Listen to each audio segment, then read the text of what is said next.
Hello. Welcome to Medium Rare and Based, the Burgerwolf podcast. This is episode 2 with Los Mangos. We talked about their upcoming record, Bangerz II. They gushed over Joe Small, and we talked about the existence of Bigfoot.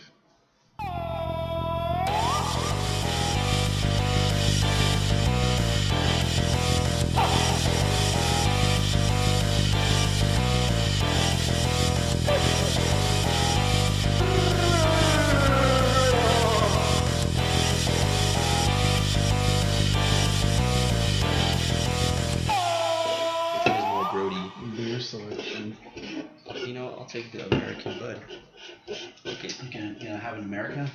I'm gonna have an American Bud right now. Hell yeah, bro. What's your name? Peter. No, Her name. Oh wait, That's Sadie. Satan? Sadie. Oh, Sadie. Satan would be a dope name for a dog, though. I heard Satan, but It would be a dope ass name.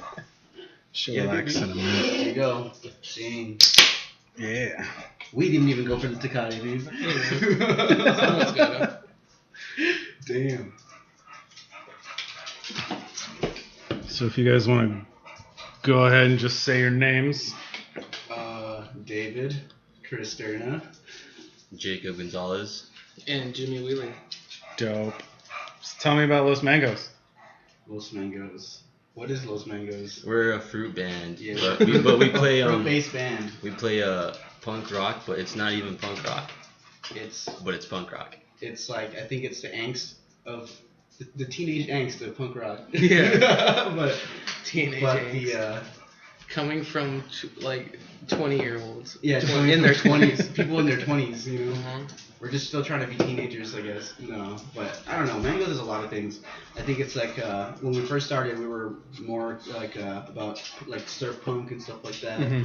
And then we got really into like just exploring, just like we just had kind of like, because we were like really inspired by like bands like Surf Curse and like and Garden. the Garden, the Mummies. Like I was like really inspired by a lot of those things. That was before these guys were in it. Yeah. So, when it was just a 2-piece, and like it was mostly just that kind of stuff, more 60s style. Mm-hmm. And but then like we just decided fuck that. Like we just started to explore, especially when we started getting new members and stuff, and exploring the possibilities with that. We started delving into more like emo, like Midwestern stuff, and like the Definitely some Glockamore influences. Glockamore influence, yeah, like also like funk, a lot of funk, R&B, like there's a lot of gospel too that's involved, like in the note choices. Right on. So. Yeah. So do you know a lot about theory or? No, it's I have like a basic like knowledge of theory. Uh-huh. Like I think we all have a basic knowledge of theory. I was like, cause I was like one-on-one taught since I was like in like the 3rd grade, I think is when I started playing drums. Yeah. So, and even after that, like I went on to do like marching band and stuff in high school. So when it comes to rhythm, I have like an understanding of theory. Yeah. But not much with Yeah, no choice and stuff like that. but Yeah. I'm not that great with that. I just like I don't know, like I've had a lot of teachers, and me what me and Jimmy have in common is that we used to play in the church. Yep, church like not bands. together, but we both played in 2 different churches and stuff like that at one point. Yeah. And like you learn a lot from that. Mhm. You learn a lot. It About teaches you how to like lock in. how to like make up for shitty musicians. For Yeah, sure. for sure. It definitely does. Because you play with like you can like playing with church is so weird because you can have like a keyboardist who's like went to school and all this crap for it and like is a professional musician, and then you can have a guitarist that like I like started learning like a month ago. Yeah, seriously. It's fucking insane. Yeah. I know a G, A, and a D, and that's all I need. Yeah, Cowboy seriously. chords. Yeah, Yeah. that's all you Cowboy need. chords. Like but when it comes to theory, I just like I don't really try to focus too much on like theory, like because instead of because theory is like a roadmap almost, like of how like things work, like how to get somewhere. Like you might have an idea, and the theory might help you get there. Right. But I just like to think of it more like chords and notes, like colors, like in how a painter might use them, instead of like it's seen them as like a spectrum of like how it might work. Like I understand how how you can use really diminished or augmented chords. Yeah. And then you can resolve like on the one or something like that. Like more just like utilizing it that way, not focus too much on like I have to use these notes or whatever. you know? Yeah, I think we're all definitely like I mean, this guy's like a shredder on guitar. Yeah, he's a metal. Yeah, like I never got into like music theory, and like when I was younger, like trying to play guitar, I was heavily inspired by like people like Paul Gilbert, Buckethead, just really shredders, fast guitar players, and I had an interest of going to like MIT and Hollywood Musicians Institute, but that's really expensive, and like we hella broke, so we can't afford that shit to be real, Brody. So like but like honestly, like we've all been musicians so long, and like our ears are just we just trained our ears over time, and we all at some point we've all fucked with tablature, but we grew out of it. We kind of just stick with our ears, our into like what feels right within. Yeah. I think that's for me theory. That's like it comes down to just like really just experience. Like just experience and like being able to like see what sounds good for you, because like your ear is like your gut, like that's what's. I don't think you need to know theory to make a good song. Right. Like some of the greatest songwriters I've ever like heard were either didn't know any theory or they were really shitty. Absolutely. Daniel Johnston, like I fucking love Daniel Johnston. I think he's like one of the greatest songwriters like of the time period. Still like he's a great songwriter. But I think he's a terrible musician. But like, I think he sucks a lot at guitar and piano. But like a lot of people beg to differ. But he's a great songwriter, and I cannot deny that at all. And I still love his music despite like him not knowing theory or being like technically trained in any way or form. Like it shows that you don't need any of that. Right. Yeah. You don't. So it's punk rock in the '80s proved that for sure. Hell yeah. Sid Vicious didn't even know how to fucking play. Exactly. Yeah. He just looked punk as fuck. That's it. Put a bass on him and put him on stage. Yep. But that's all you need. It'd be like that, dude. Yeah, I really do. Like DRI definitely proves that you don't need to be good musicians No, you don't. to make it. And that's not talking shit on anything. Now we got Mango's DRI. DRI. No, we're not. It's just I love DRI. it's just saying that you don't need to be that good to express yourself and for other people to understand what you're trying to say. Exactly. Yeah, for sure.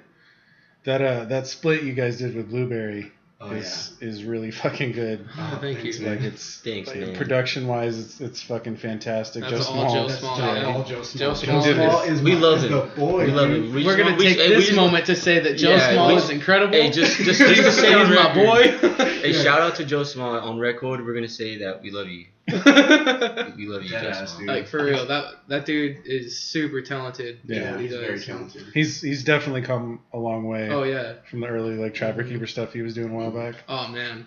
Yeah, I feel you. Yeah, he's Cool Side's tight too. I fucking love Cool Side. Yeah, I feel like it's like with such good projects. Yeah, like with a lot of people out here, like especially like I started going to shows when I was like 16 in like 2010 and shit. Yeah. And so it's like a lot of these. You're a baby. Yeah, I know. I'm a baby. I'm a child.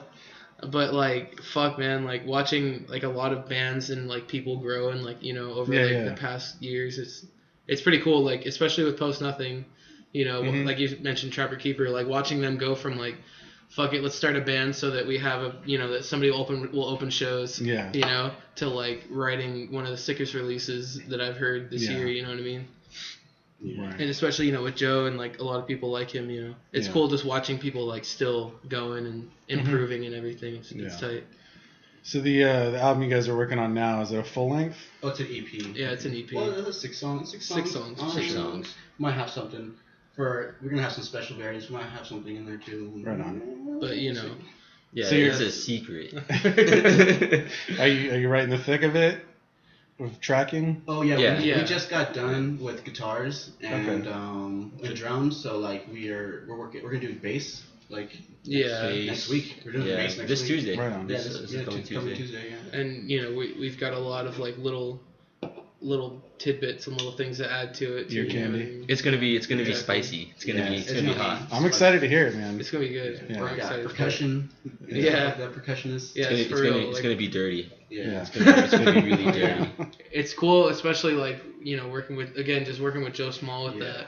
Like I don't know, like he's like one of my favorite people to work with when it comes to that stuff, because he'll be like super honest when because that's exactly open to ideas, and like it's not only just us thinking of like, man, this is the kind of sound we want. He's like, what we tell him, like we want this kind of sound. He just goes off with that. You know what I mean? Like he knows exactly what where to go and what to do to get that sound. The second time around, it's going a lot smoother too. Like the first time, where we're like, it's like you're feeling each other out. Like, But now it's gone so much faster. Tracking guitars was quick, painless. Like we took like what? How many? Like, we took a whole day for like 2 songs. And now that we did it all like in 6 days, like all 6 like in one day. There's more. Awesome. I think I would say there's more comfortability. Yeah, we're like definitely. We're really comfortable. For sure. Because like when I go in to do my bass.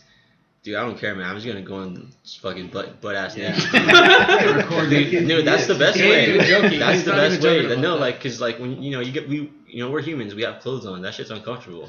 We were born naked, bro. Like we're born naked. We gotta track naked. We gotta track naked, dude. Music's our livelihood, man. Like that's how it has to be. Yeah, it's so fucking hot, man. That's why, because it's recording a little ass trailer. Yeah, we got like an AC and a fucking a fan, and it's still hot as fuck. Yeah. And so like it's like when we're recording, usually like these fools like just take they're like in underwear and they're just like. Oh yeah, I tracked in underwear for sure. Yeah. Like for like at least half of it. It'd be like that. Fuck man. Doing vocals is gonna suck. You can't have the AC running and shit. It's too loud. I mean, like what was cool about it is that we didn't have to worry too much. We did tests before because it was so fucking hot. So we're just all like, let's see if we could like still track. But vocals, you might be right. Like guitars are loud as shit, so it's like it's fine. But vocals, we might have to have everything off. Yeah. Fuck. I just thought about that. Well, you can be naked. Just do it in the middle of the night. That's okay. I'll just be naked when I do it. Yeah. Yeah, man, it's the best way to track because you're naked. You're free, you know. No restrictions. No restrictions. If you fuck up, it's on you. Yeah. It's on you. It wasn't on. Can't blame your shit. Yeah, you can't blame your shitty musical abilities on it. So aside from the split you guys did with Blueberry, have any of you recorded before? Oh yeah, okay. I've recorded before for sure. For sure, definitely. Because like I've been in Captain Smith Talk since I was 16. Oh, right on. Yeah, and so we actually used to do a lot of like our first EP was with Aaron Mold at his house, and then after that we did a lot of like self-produced stuff. Yeah. Because our high school had a sick ass studio. Okay. Yeah, and our Palmdale? teacher, Lancaster High School, and our teacher, Mr. Robertson, or we called him Dear Rob. He was super sick about he was super cool with everything. Like he thought we were like the sickest students for doing all that shit. So I've actually got like a lot of recording experience like in the studio. Yeah. It's Did cool. you guys play for those who have art? Yeah, hell yeah. God, that show was a clusterfuck. Oh man, I think that was the first time I saw a lot of bands. That was insane. Yeah. Which one was that? Was that the one where they had? Cause I heard a story about like a show where there was like a bunch of like glass sculptures and shit, and he had like a punk show in there. No. This was outside. Yeah, it was out in Lake Hughes. It was sick. It was wild, but it was sick. There were so many fucking bands. Yeah. The first time I saw This Place Is a Zoo was at that show. Yeah. Fucking crazy. I was playing bass in Villains at the time. Oh, nice. And we kept getting pushed later and later. And we were like trading songs with what were they called? Harbors? I think they had a different name before they were Harbors though. Yeah, I remember Harbors. I don't know what name they had before. I don't remember either. They were cool dudes, but it was cool because we like set up on different stages. Yeah. And then like they would play a song and we'd play a song. Because I remember the stages were like one right here and then one right here. Yeah, it was pretty back cool. and forth like that. That's crazy. Yeah, like I know like people do that with bands. Like one band will finish and another like. That was an insane night. But that is insane. Mm-hmm. Our songs were long as fuck too, like 6-7 minutes. Damn. No one gave a fuck then too. Everyone was just fucked up and just there. It was tight. We were all young. Yeah. I was a fucking teenager. My parents were there, dude. Your parents were there? Yeah. Damn. I think we pulled up like right when you guys were playing too. Yeah. Captain Smooth Talk was a ska band, right? Mm-hmm. Okay. Pretty sure it was you guys. Yeah. I think us, Blabbermouse, and what was the other one? There was only like 3 ska bands on it. Was Barfight on that actually? Yeah. Okay, that was Jesse's band, 4, right? Yeah, Barfight. Barfight Grande. Oh yeah. I'm pretty sure it was you guys though. Yeah. I was never around for that. I've only moved out here like maybe 4 or 5 years ago. Oh, okay. Where are you from? I'm from Downey, California. Right on. How the fuck did you end up here? How'd you make it to fate, dog? Well, fate. like, I mean, like I was like, well, even though I was living in Downey, California, like I'm originally from like the hood. Like I was born in East LA, and I lived like in Linwood, and fucking like Compton and shit like that. And then like we moved like to Whittier.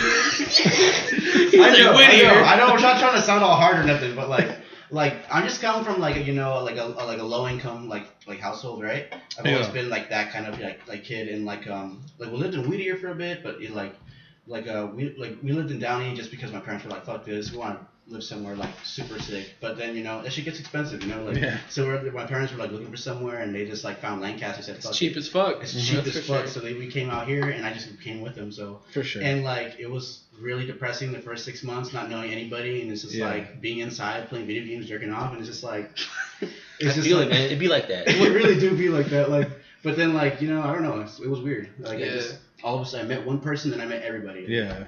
What year did you move here? I moved here like 2013. Shit, bro. Damn. It's been a fucking minute. Yeah. Like the craziest shit has happened since I've been here. Shit goes fast. It's just so good. I hope so. Fucking piece of shit. Man, like Pro Tools, I don't know what the fuck happened. Took a shit on me. Damn. What program are you using right now? Reaper? Oh, you're using Reaper right now? Yeah. I've never actually used it before. Oh, really? Reaper's pretty good, actually. I think we recorded the first fucking EP of the first Baby Mountain EP on Reaper. Yeah, still one. Hey man, you know what? It's been way too hot to jack off lately.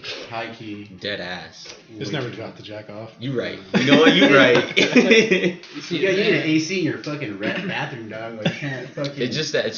You need a fucking fan just blowing. I'm about to say, y'all don't got fans? Like, what the fuck? Why are you jerking off in the bathroom? Oh shit. Hey, whoa. I know what you jerk off in the bathroom. It's Sorry, just son. his mom. Or are you just jerking off in his bathroom? No, I mean sometimes my bathroom. All right. Sometimes my room too. Yeah, it's just me and my mom that live together. For sure. And like it's awesome because like we live together and like we're super close. Mm-hmm. Like my mom essentially knows me the same way how these guys know me, all my friends, and like she knows I do all crazy shit, but that's love, man. Yeah. At the end of the day, like. Did she know that you peed on me the other day? I peed on him the other day. I don't know. Story time now. Yeah, 2 weeks ago. I don't know if my mom knows about that, but I'll tell her soon. But this is what happened. David got an invitation to go to Tristan's birthday party. Yeah. You know Tristan? Greenleaf? I don't know. He's like I don't know this. He's always hanging out with like, I think it might be him. Like older dude? Yeah, older. Go ahead, I'm good.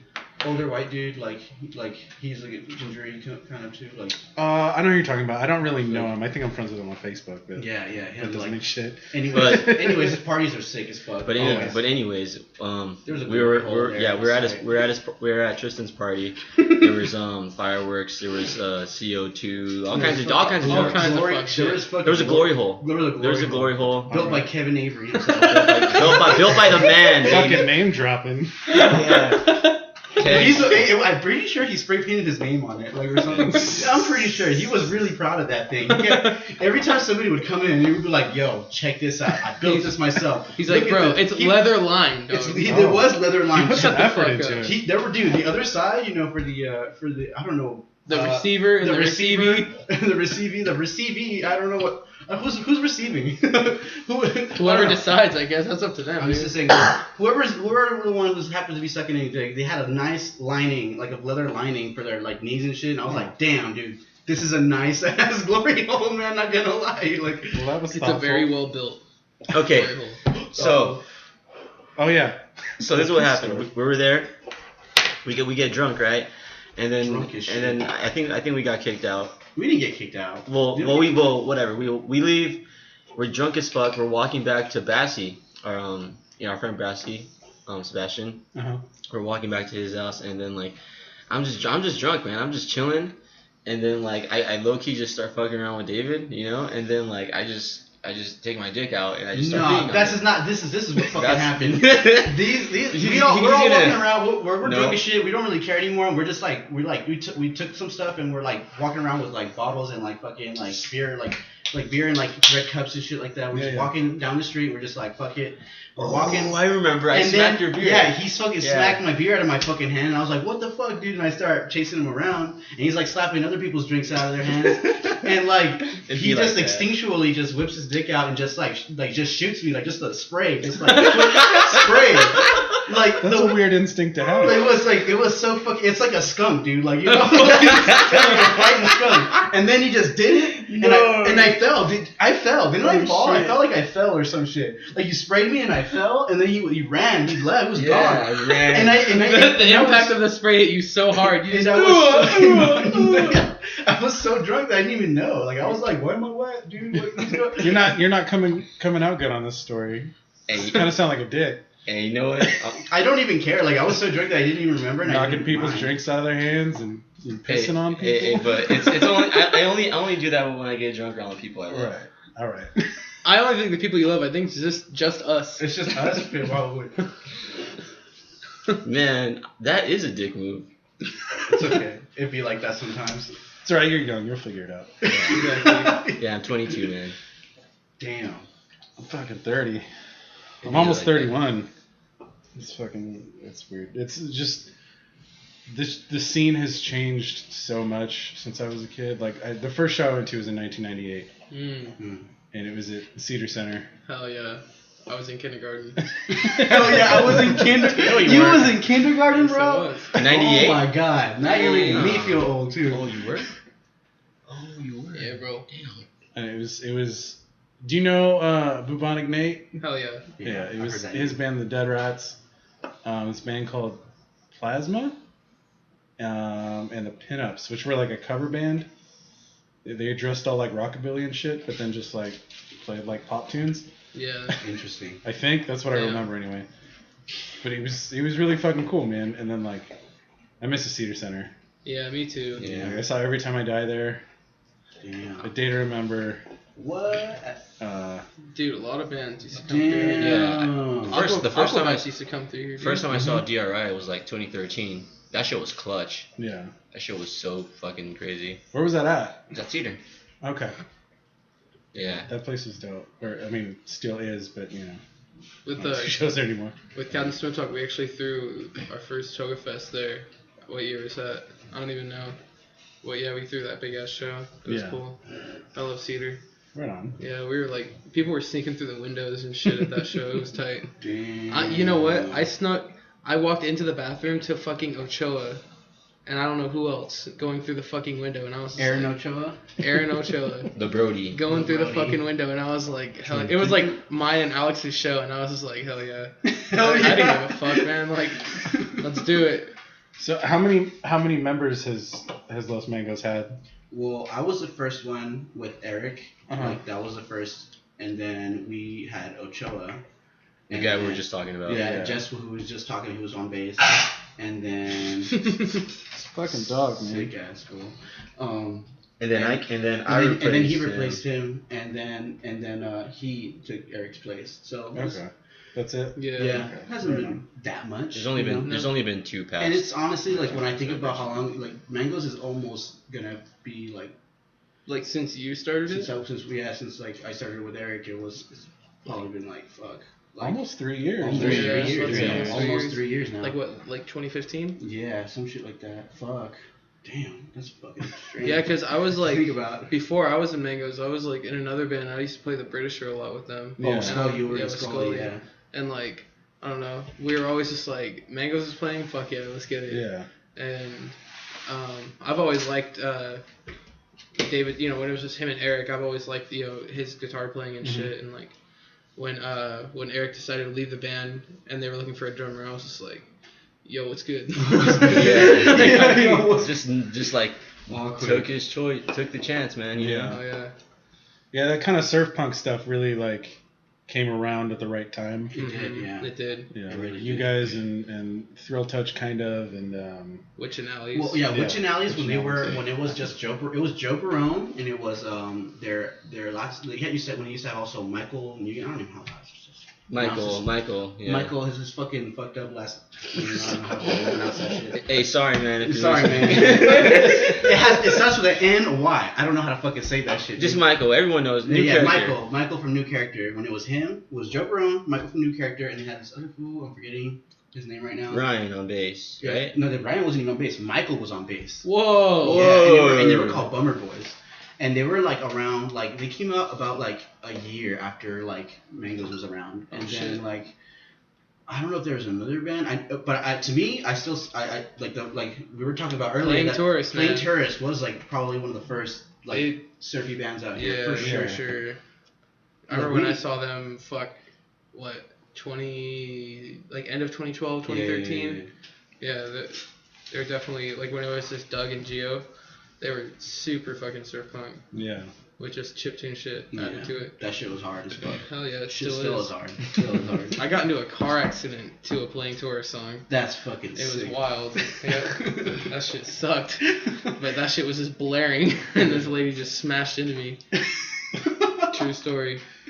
It's fucked up. A buddy of mine was this dude I was in a band with when I was in high school, and he lived out in Lake LA, and we were practicing in East Palmdale, and so he was driving out to practice, and he was fucking late like always, and so we're like blowing up his phone, and he's not fucking answering, and he finally calls us back, and he's like, oh fucking I got in a car accident, and I'm like, you alright? He's like, yeah, I'm fine, my mom picked me up, I'm on my way, and so he got hit by an ambulance. Oh shit! What? No. Damn. Like. Dude, sorry. The irony alone is minding me. What are the odds of that, dude? It did like T-boned his truck. I'm not really. His story was kind of sketchy. He probably just wasn't fucking paying attention. Yeah. But he's like, I kind of like spun around, and then like my car died, but From Autumn Dashes was still playing. And like every time fucking Autumn Dashes would come on, that's what he would talk about. It's fucking car accident. Damn. That's every time I fucking hear Playing Tourist. You're like, I was thinking about that. Yeah. It's like, hey man, I almost died listening to your music. That's just for real.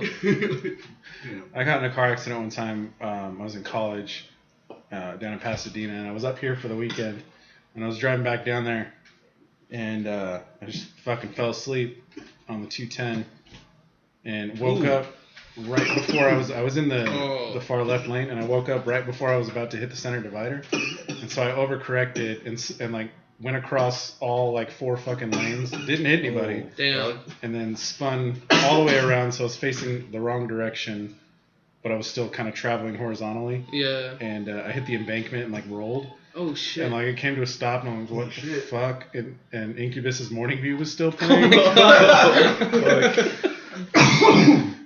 I can't listen to that shit anymore. Damn. Like fuck that. Damn. I got into an accident listening to Havoc, this thrash metal band. Yeah. That sounds like some That's Havoc. the perfect thing to listen to when you're getting. It sucks because that happened when I was heavily like invested into my old thrash metal band. Because I was in a few bands before, as a teenager, and Maniacs was my thrash metal band from high school. Yeah. And we just played thrash metal, like just hard, just fast, just thrash metal with like just crazy riffs. But we were traveling to Pacoima just to go to the swap meet, this super ghetto, super Mexican as fuck, swap meet, and we were gonna make shirts. We were gonna make band shirts because there was like someone there super cheap, for, like good quality, and we go there. We're like seriously like a minute away, and my boy Miguel that's driving, my friend, he makes a left turn. It's a green, it's a solid green, but it's not a green arrow. And but what we didn't see, and I swear on my life, dude, there's this car that came out of nowhere and hit us like right as we were making that, right as Miguel materialized. Yeah, like a fucking Los Santos police car. She was that chick was traveling fast, man. We could have like honestly died, all of us. If Miguel was like more, if he would have been more in, it would have been bad. But that was when all 4 of us, all the whole band, it was only us 4 that got into the accident, and then like I feel like after that moment, like it just made things really, really uncomfortable. Because we were still like fucking like 19 when that happened, and like we played at the Whiskey. We opened up for Metal Church. Fuck pay to play. Fuck pay to play, but like fuck pay to play. That's how we learned. Fuck pay to play. But I mean, I'll still tell Whiskey so promotion people to fuck off. You hear that, Whiskey? Fuck off. Fuck Was that off. an production show? Yeah. Fuck those guys. Fuck them. But yeah, like they're still doing that shit. They just scam teenagers. That's all they do. They don't give a fuck. They scam teenagers, scam the teenagers' parents. Yep. Again, fuck Whiskey. Whiskey. Do you remember, dude? I can't even tell you, dude. When Mango first started like having like online presence, like probably hit you having they hit you up for one of their fucking we got 4 calls like within the span of like 3 months from whiskey, dude, like just people from the whiskey trying to play it. And it was like, who else hit you up? The Guitar Merchant too? Like I don't know, the Guitar Merchant too hit us up also. Damn. Thirsty assholes. Like, go start your own band and pay your own bullshit. Go pay $700, to fucking play with a big band or something, So you guys gonna tour? Oh, I want to really fucking bad. Yeah, really bad. Like we have a lot of talks about like trying to tour like Mexico. Yeah, I have a lot of contacts over there. Okay. And we've made a lot of other contacts with other people also, and he has contacts over there also. Yeah, we all. I have contacts. And so like we're thinking about doing something like just going. We're thinking of going south. Like playing down south maybe. Like we have a lot of connections for West Coast also, so that's also like we're just trying to figure out what we're probably just gonna do a bunch of weekenders like here and there. Yeah, it's a good way to start. Yeah, before we actually start. I mean, I've toured before, but like I've never had to like fucking book a whole fucking tour. Shit, I've done it, bro. I've never had to fucking I had it. I don't know the struggle. I was pampered. I was 19, bro. Like, the first time I went on tour was with when I played guitar for Awe with Ainsley and fucking. What's the fucking... Anyways, I played with Ainsley. Little Child Man. Little Child Man. With Little Child Man, we toured with them. And, like, I was forgetting that name. But, but I didn't have to book it. Fucking, what's her name? Viviana was the one who, like, who booked the whole thing. Yeah. And, like, they just told me, like, all right, you just be ready by this time, have this, at least this amount of money. Like, and you'll be good. And I was like, right there. Just sat my pretty ass outside, dude, and just like waited for the fucking van and just smoked weed the whole time. Never drove. Ainsley would not let us drive. He drove the whole fucking time. Yeah. And like he fucking R.I.P. Fucking homie, dude. He fucking drove, dude. On the last day of fucking tour, dude, he fucking drove from motherfucking Seattle, fucking at 5:30 in the morning. To drive all the way the fuck to Lancaster. That is a fucked up drive. Jesus Christ. Dude, you know who else did that? Bassy did that. We were fucking 19. God, dude. Because we had to drive from Seattle because we went on tour. We went up, up the coast and shit. We had to go from Seattle all the way to Lancaster. Halfway through, oh my god, I wish I remember what fucking city we were in, dude. But like, we're driving, when you're like in Central California, it's like butt fuck nowhere, like Buttonwillow and shit out there. Fucking the van just like I remember I was just sitting in the back with headphones on and all of a sudden I just feel the van fucking fishtailing, and it was because the front axle on the driver's side just gave and just went into the tire. Jesus and we just Christ. fucking and I just remember like everyone's just like what the fuck, and Bassy, like the look on his face, dude, it was like that fucking taekwondo determination, dude. That discipline, dude. He could whoop your ass, dude. This really fool's straight faced as fuck. We're probably going like 70, down the freeway, down the 5 and shit, and this fool just fucking handles the steering wheel, just straight faced as fuck. It's fucking gnarly. Yeah, dude, it was super. We were fishtailing pretty hard too. Yeah. And he just got us over to the side and like. That fool loves driving. That fool's been a pro driver since fucking birth. Yeah. I But used to drive a big rig. This dude like, it was fucked up. Like, we were stuck there for hours. But that's a fucked up drive. That's a fucked up drive for sure. Yeah. Yeah, this tour that I went on with Matthew from the Colonies in March, I was like, I'm too fucking old to be in a car for that long. And so I was like, I did all the booking. I was like, I'm just gonna do like 4-hour drives. And it was until like the last half of it was like 7 or 8 hours. Damn. And like I fell asleep driving from. I wasn't driving, but Matt drove the whole way. Driving, we played Seattle, and then we had to be in Boise. Nice. Fucking A. And I woke up, it was only like 7 hours, but I woke up, we were like 30 minutes outside of Boise, and like, I'd never been to Idaho before, and like, I wake up, and I was like, where the fuck are we? I'm like, fucking Idaho. I was like, Idaho fucking sucks. It's just, it was so fucking flat, and like, dude.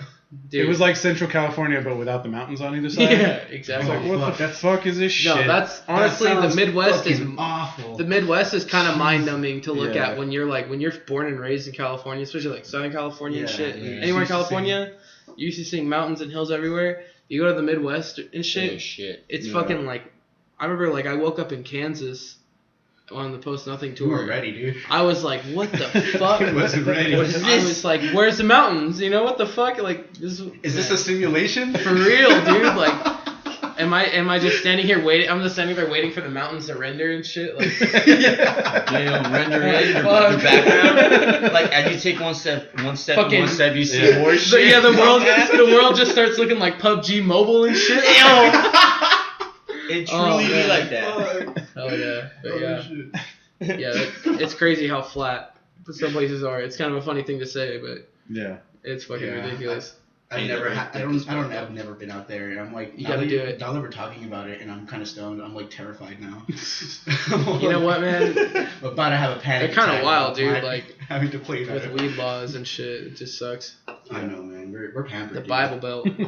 It's a wild place. Oh, the Bible Belt. We'll get there. The fucking gnarliest billboards you'll ever see in your life, like turn or burn kind of shit, dude. Turn or burn. I swear to God, holy like, hell. I'm not. Pretty much, dude. We stopped by the Westboro Baptist Church. That was a weird thing to see in person. Hey, fuck them. Yeah. Hey, but you know what? They got the Equality House. They got the Equality House right across the street, and they're fucking dope. Yeah. That is so sick. That shit's right across the street. Like that is so hard. Yeah.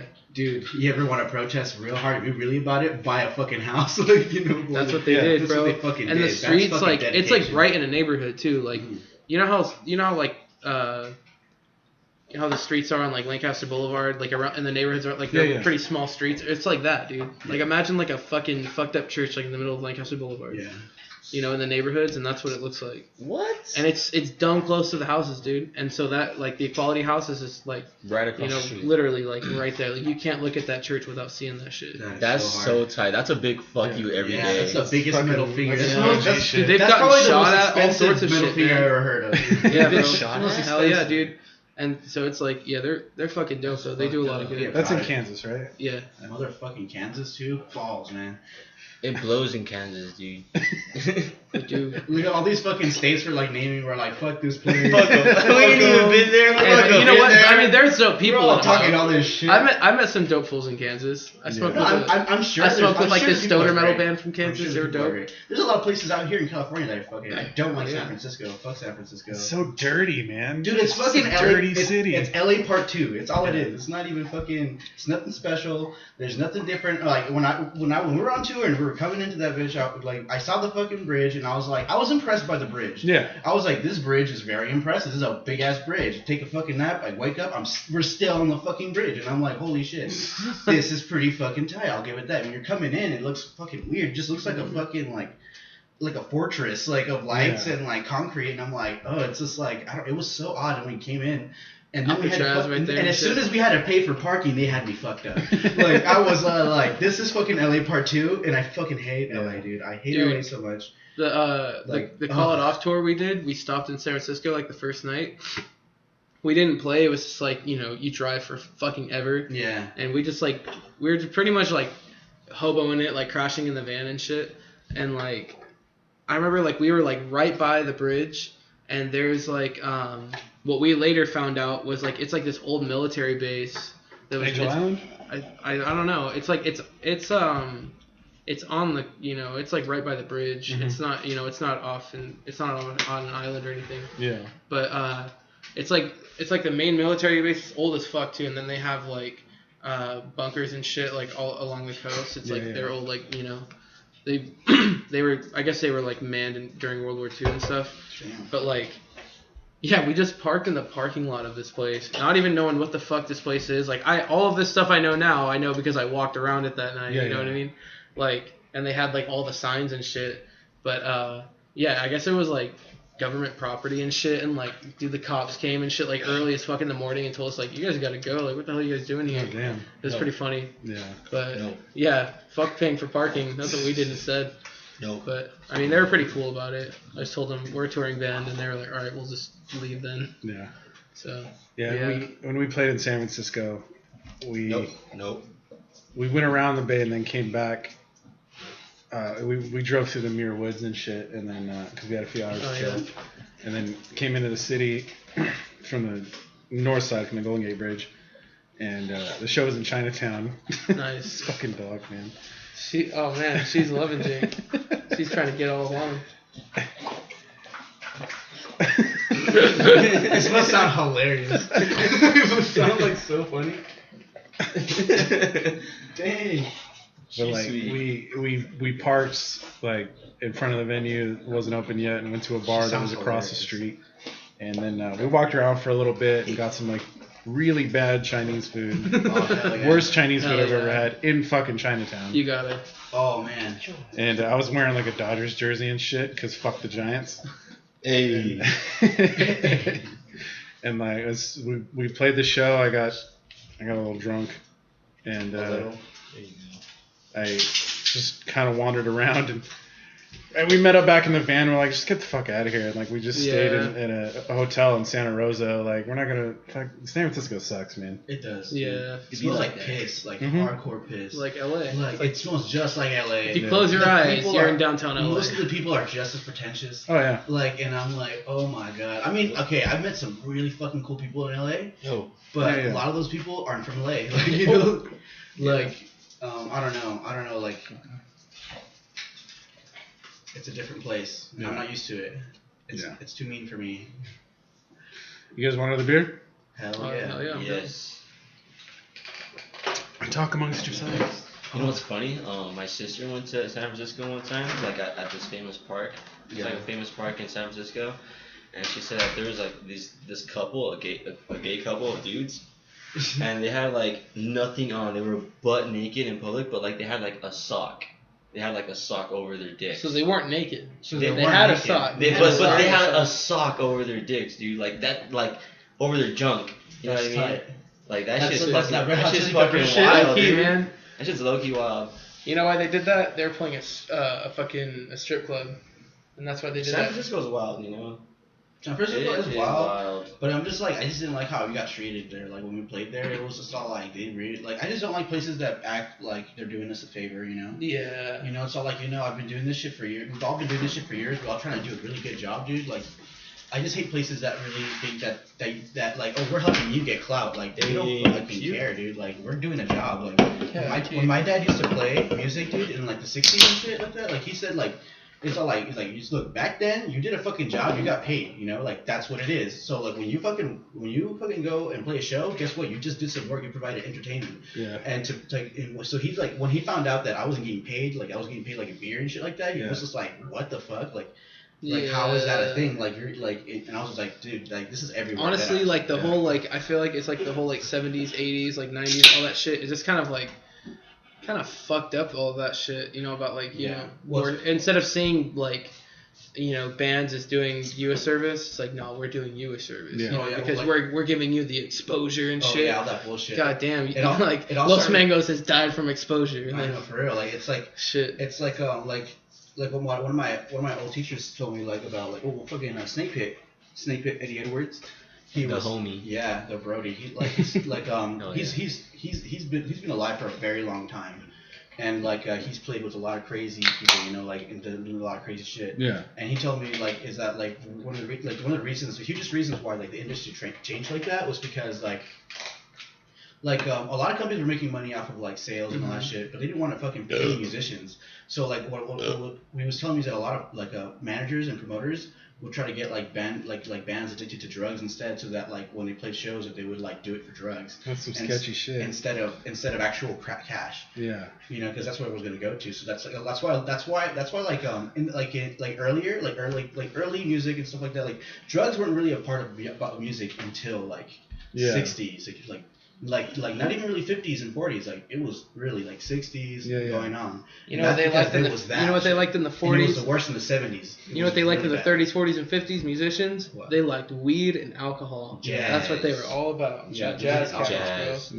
Oh yeah. That's why jazz cabbage. Deadass, dude. Jazz cabbage. Is that what the kids are calling it these days? Yep.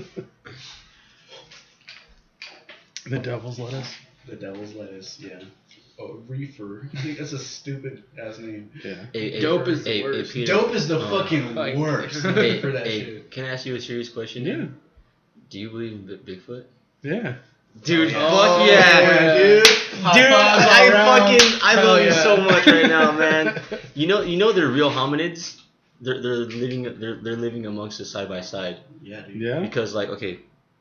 Because fucking anthropologists would like if you show an anthropologist like a Bigfoot track, they would absolutely like just deny it. They would be like, no, that shit's fake. That shit's not real. Yeah. But because they don't want to like come out and say it's real, because then no one's gonna take them seriously. Everyone's gonna be like, oh, you're fucking, that's a joke, and then like all their reputation is just gonna be like done. Everything they work for is just gonna be over. So that's why professionals won't come out and say this thing's real, because they don't want to like lose their credibility, their job, all that shit. Yeah. But yeah, dude, there's so many fucking reports, and nobody is like willing. Nobody is willing to do any sort of like research for themselves, Yeah. And like shit happens, dude. Like shit happens in the woods, in the darkness. Yeah. That's just how it be. There's so much fucking evidence on that shit. It's like, and it's funny because people like trip out about pictures and shit. Like, but the thing is like the panda bear was a myth for a very long time. Oh really? Yeah, the panda bear was thought to be a mythical creature in China for a long time, until like there was a picture. Well, this is when pictures first started really coming out. Yeah. But there was a picture of a hunter, and he was skinning the skin of a panda. Mm-hmm. And like, so once the picture was found, like there wasn't Photoshop back then, So people were like, holy shit, there might be something to this, and they searched. They really put like money. Like people were really exploring this and really trying to figure out, and they still didn't find it for what? How many years? Was it? For like in the early 1800s, like it took them like almost like 60 years. Yeah, until they actually found it. Long time. And the thing is, what's crazy is a panda bear, like, we know how panda bears are. The panda bears, like, try to stay in one place. Yeah. They don't fucking move around. They're fucking black and white in a green forest.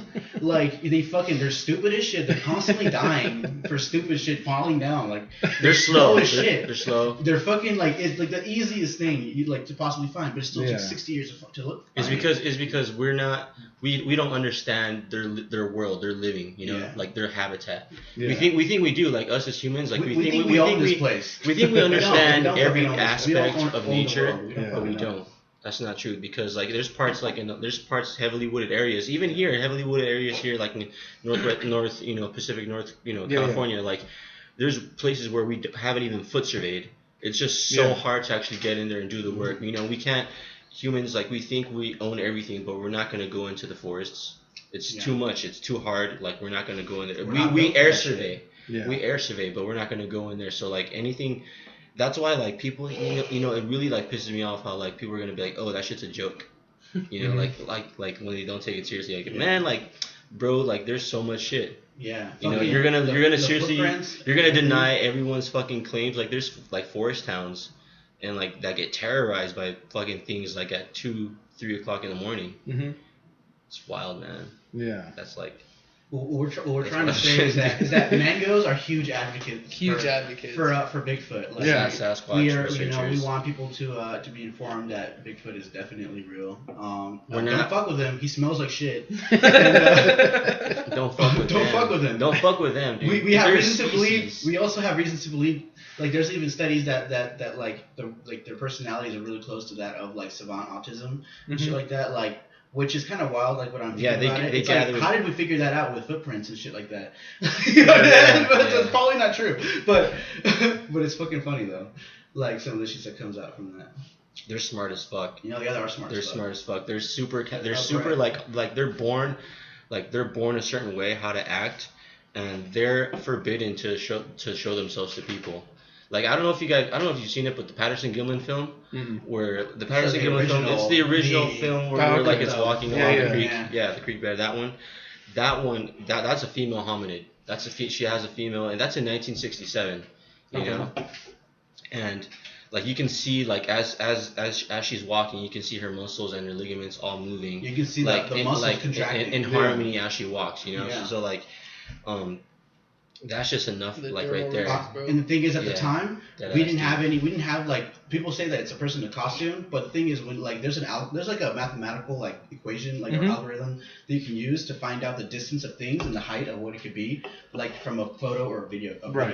And like when they did this mathematical, they measured the trees. They measured the trees and everything, and they figured out that these are mature trees and mature aspens that are wide like like 20 inches wide. Yeah.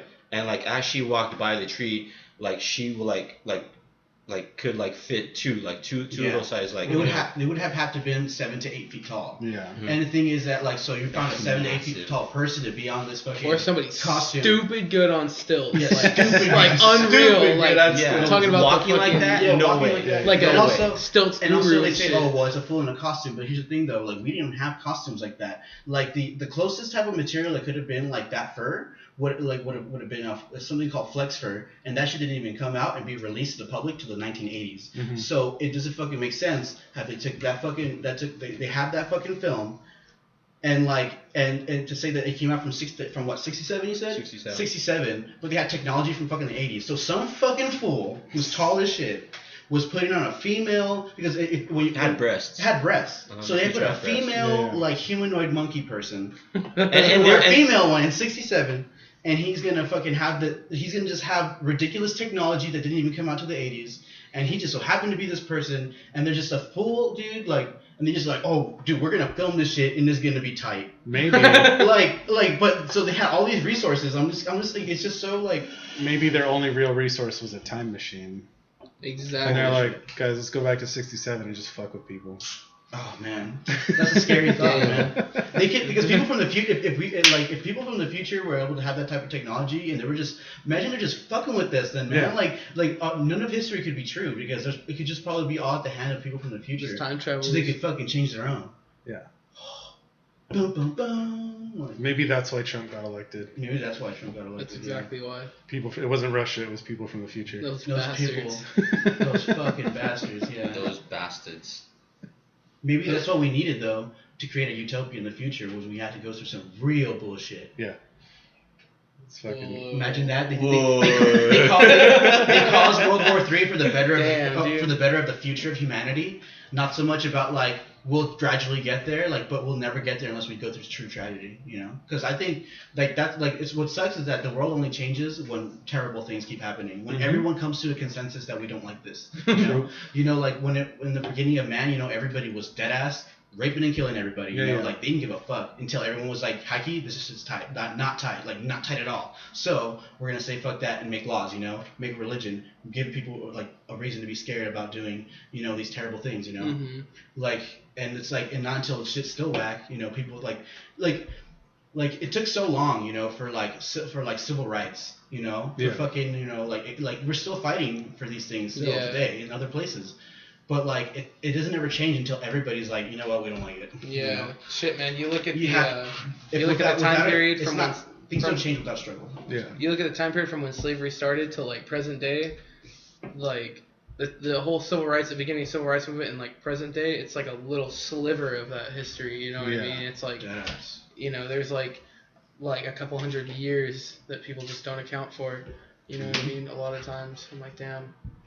History's fucked up. Yeah, we've come a long ways, but like what that also shows though is that there is hope because things have only been getting better. Like, are things bad? Yes, they're bad, but like that doesn't mean that they're always gonna be bad. Some people are like, well, that's just the way it is. It's like how bad can fucking it be? That's the worst excuse. Like, well, that's just how life that's how it is. Life's not fair. Like life's not fair. Like that's the worst excuse to not do anything about something. Yeah, it's the fucking worst excuse. Like it's like so like imagine if like everybody like MLK said that like well life's not fair. MLK was like, you know what? The fuck? He said fuck that. He said fuck that. So like you know like hell yeah dude like we all have to keep saying fuck that like.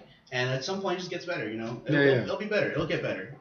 Things don't really get worse. Yeah. You know? We'll be reminded that people are still there, that the shit is still there. Yeah. But that just means we just have to keep working, you know? Like, shit. Right. We're gonna be all right.